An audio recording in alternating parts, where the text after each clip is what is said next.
اللہ تبارک و تعالی ہی کی توفیق، اسی کے کرم اور اسی کے اذن سے ساز کے ساتھ محفل سماع کے جواز کے حوالے سے ہماری گفتگو جاری ہے،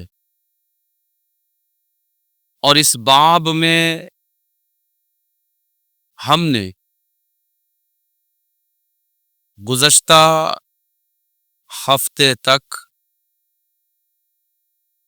چند ضروری اور تمہیدی باتوں کے ساتھ ساتھ خاص موضوع کے تعلق سے اپنے ایک پڑاؤ کی گفتگو ہم نے مکمل کر لی تھی، اور وہ یہ کہ ساز کے ساتھ محفل سماع یہ قرآن کی نگاہ میں، قرآن کی نظر میں، قرآن کی روح سے ایک مباح اور حلال اور جائز عمل ہے۔ تمہید میں جو باتیں عرض کی ہیں وہ ہر ہفتہ آپ کے ذہن میں تازگی کے ساتھ محفوظ رہے، تاکہ باتوں تک اور ان کے مقاصد تک پہنچنا یہ آسان ہو۔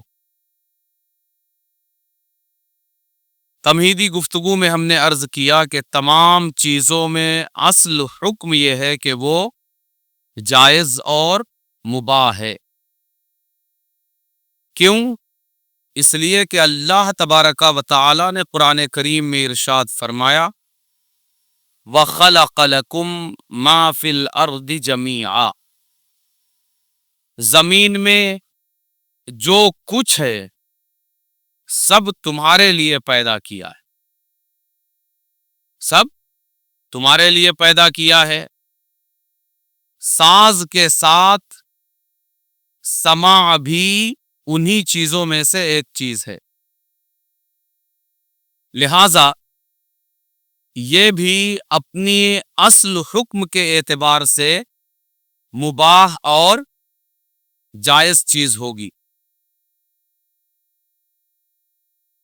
یعنی یہاں تک پہنچتے ہوئے ہمیں یہ پتہ چل گیا کہ ہم ساز کے ساتھ سماع کو کسی بزرگ کے کرنے یا کہنے کی وجہ سے جائز نہیں سمجھتے اور نہیں مانتے، بلکہ قرآن کے کہنے کی وجہ سے ہم اسے جائز مانتے ہیں، اور قرآن کی دلیل کی بنیاد پر ہم اسے حلال اور جائز مانتے ہیں۔ یہاں تک پہنچ جانے کے بعد اب دوسرا اسٹیپ یہ ہے کہ یہ جو مباح ہوتا ہے، کوئی بھی کام جو مباح ہے، اس کام میں ثواب کی یا گناہ کی کوئی کیفیت نہیں ہوتی۔ جو کام مباح ہے اس میں ثواب اور گناہ کی کوئی کیفیت بذات ہی نہیں ہوتی۔ کیا مطلب؟ جیسے نارملی ہمارا جو پانی ہے یہ کیا ہوتا ہے؟ کھارا ہوتا ہے کہ میٹھا ہوتا ہے؟ بنیادی طور پر زبان پر محسوس ہونے والا کوئی خاص مزہ اس کے اندر نہیں ہوتا۔ کہ کھارا پن نہ ہو تو ہم کہتے ہیں میٹھا ہے، ٹھیک ہے؟ لیکن عام طور سے زبان پر محسوس ہونے والا کوئی مزہ اس کے اندر نہیں ہوتا، ایک نیوٹرل ہوتا ہے۔ اب اس میں اگر نمک ڈال دیا جائے تو یہ نمکین ہے، اور نمک کے بجائے اگر شکر ڈال دی جائے تو یہ میٹھا ہے۔ اس کی ذات میں کوئی مزہ موجود نہیں ہے، ہے نا؟